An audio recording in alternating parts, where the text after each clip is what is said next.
What is up YouTube, KM888 here, and I'm finally back with a Traptrix in-depth deck profile for post LEDE, I don't know what the set name is, LEDE. I've been to a regional this weekend, kind of in testing for national season, and I did decent. I started out going 4-0 and ended up going 4-3, so that kind of sucked. But I feel that with some minuscule changes in my playstyle, I definitely could have won my first loss. But I'll be going over that in a separate video, talking about the tournament report. For now, this is a deck profile, how I played during the regional, and the only things that I'll go into specifics right now is the things that I would change after this. And everything else is going to be in a next deck profile, like in a couple of days. So yeah, let's get into the deck profile that I was playing at the regional. Triple Myrmelio, triple Mantis, standard, double Arachnocampa. I've always been on one. Right now I was at 2. The reason is all the way at the end of the main deck, so we'll get to see that. Double Dionea still, and double Traptrix Pudica. I like Pudica at 2. Alongside the double Traptrix Garden, because Garden is better with Mantis than the Pudica ever will be. So yeah. Triple Traptrix Holotea, double Gravedigger Straphole, and the one-off Traptrix Straphole Nightmare. That's all for the Traptrix lineup. It's 20 cards. It's actually a little bit more than I'm used to playing. But that's fine for this format. With Tempai Dragon in the format, you're gonna go first a lot more, so you want to see those engine pieces and continue from there. That's also why I'm playing triple Pot of Prosperity. Engine, engine, engine, if you're going first. You want to see it, so yeah. Hand traps, triple Ash Blossom, triple Ghost Ogre and Snow Rabbit. For the Snow Rabbit, actually, it was often decent, but I saw it too much. Like, I think this was the hand trap that I drew the most, and I would have rather seen my Veilers, my Impums, my Ashes, but in general it was still fine. So I once normal summoned it because I wanted to make an SP Little Knight. It got, my other monster got removed from the field, and I had to keep this on the field, but I mean, it can also trigger from field, so there's always that. Double Ghost Bell.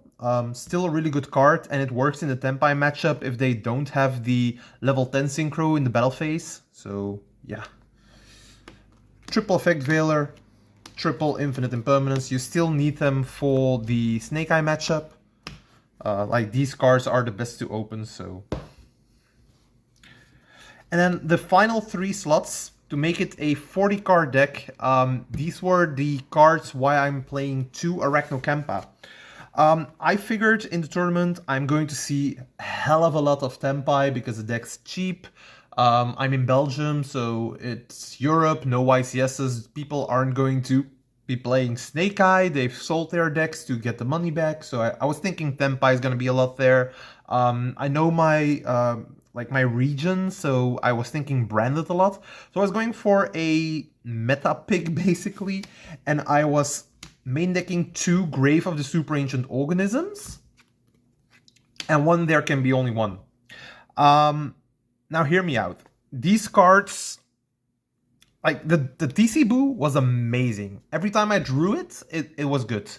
And this is a card that in the future I'm gonna keep in the deck for now. If in playing this, I have noticed that you don't want to flip it first in the turn. You want to keep it for the right time, so you keep it set. And then when the opponent has things like Duster or Lightning Storm, stuff like that, you can just chain the Arachnocampa so it's still protected. Because Arachno only protects face-down spells and traps.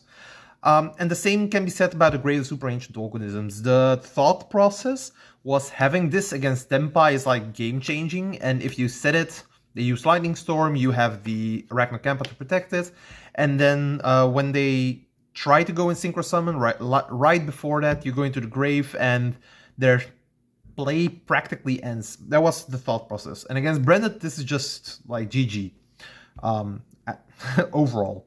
Also with things like Melodious being in the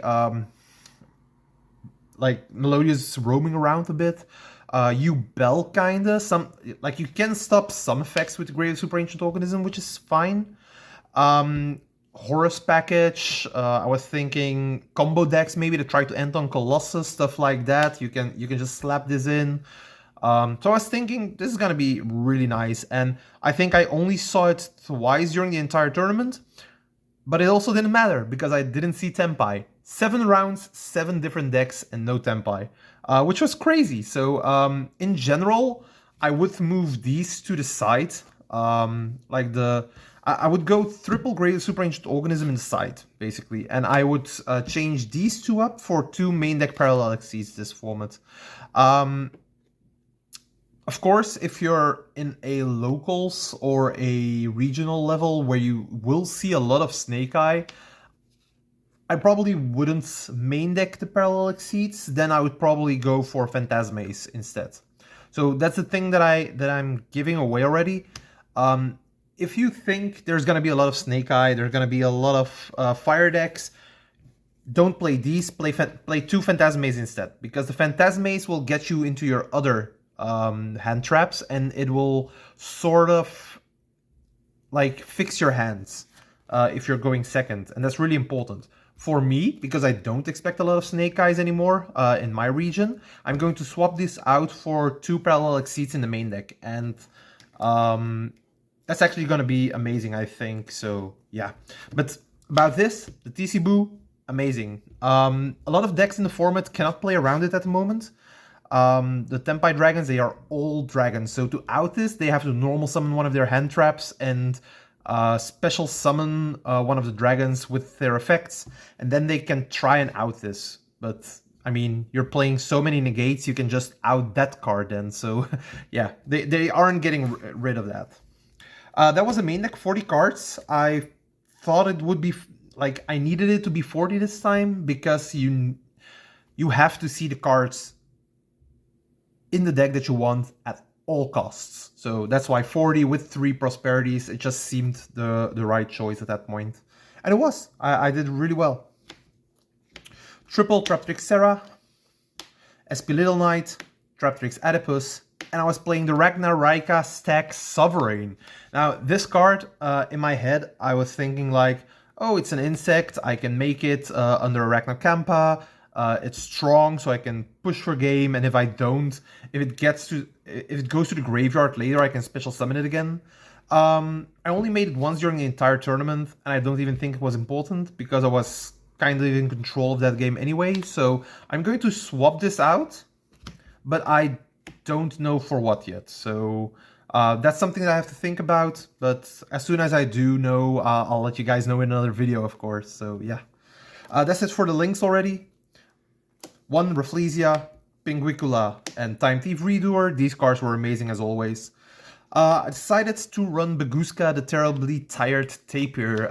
Baguska, a good card against Tempai actually. If they don't have Forbidden Droplet or Imperm, this card in defense just makes sure that they practically can't attack. So it's a turn saver. And this, alongside the things that I was running, like the TC Boo,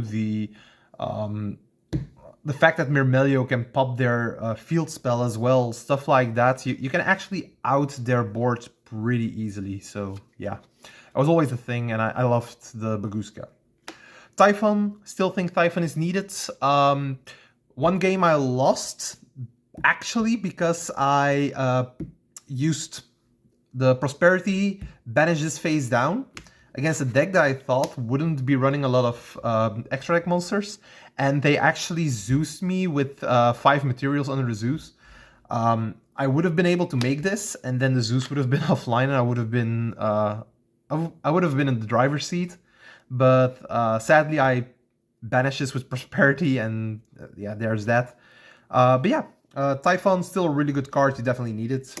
And then the final Exceeds is the Ptolemaeus package. I still opt to play this. I'm not on Draw and Lockbird anymore, so that kind of combo is kind of out of the window right now. But this package is amazing. You can go Ptolemaeus into Diamond underneath, make Durendal just to stop Evenly Matched. And or Lightning Storm. When you have the TC Boo, you can protect it with Durandal, which is kind of, well, you can sort of protect it. If it's face down and you have Arachna with Durandal, you can just protect it. It's kind of cool to play this. It kind of saved me a couple of times. One game I lost because they droplet this, but I mean it is what it is. I could have won that game still if I didn't misplay, but yeah, more of that in the other video. And then the final card in the extra deck is one Garura. I am not playing Mud Dragon. I am siding 2 Super Polys. I didn't feel like the Mud Dragon would have come in handy because I wouldn't be siding in Super Polys against Snake Eyes anyways. I'm only siding in the Super Polys against Melodious, against Tempai, against a lot of things that summon the same stuff on the board. So I needed the Garura for those matchups and those matchups alone, so yeah, no Mud Dragon was needed. Also, the additional draw is actually kind of nice, still kind of nice. Especially in a deck that doesn't draw a lot. Side deck for the event, I was running triple Parallel Exceed, justly for going first or in the matchups that you need it. As I said, I went up against 7 different matchups, so these came in a lot. And I kind of wish that I was main decking them, so I'm going to main deck 2. I'm just going to cut the third for now. Maybe it's going to come in later on, I don't know yet. But I don't really find the space at the moment, because I think how it is right now is actually really good. And 2 Parallel Exceeds in the main deck would already help a lot against certain matchups. So I think this is going to be, like, I'm just going to cut the third and I'm going to side 3 Grave of the Super Ancient Organism. So yeah. I still say Skullmeisters are the best in Traptrix. This card is just amazing. Every time that I want it and it's in my hand, I'm feeling really safe. Against Labyrinth, you need this for the big welcome. I keep saying that. It is true. You need it point blank. I also faced one Paleo player and Yuri. So probably guys know him a bit. Like he's kind of the talk of Europe at the moment with Paleo. The thing is that transaction rollback on Elemental Burst just wipes your field every single turn, which is crazy. And Skullmeister can stop transaction rollback pretty easy, pretty dandly. And when they pay half, if you can negate it, that's probably gonna be the thing that rolls into your favor. So Skullmeister's really, really important. Downside for me in that matchup, I only saw my Skullmeister once, and I was trying to keep it for the right moment, and I had to discard it for Super Poly at certain time, and because I didn't have anything else, and the turn after, the Skullmeister would have come up, and I was really sad. But yeah, I mean, this card is really, really good. I think if you're playing Traptrix, you need triple Skullmeister, 100%. Triple Phantasme. I wasn't main decking them this time. You certainly can, if you're playing against a lot of Snake Eye, as I said. But these came in going first, going second against Snake Eye all the time. Because even going first, if you have this, as soon as they link summon afterwards, it's still great to summon this. So yeah. And then to go along with the double Phantasme, I was also playing double Nibiru.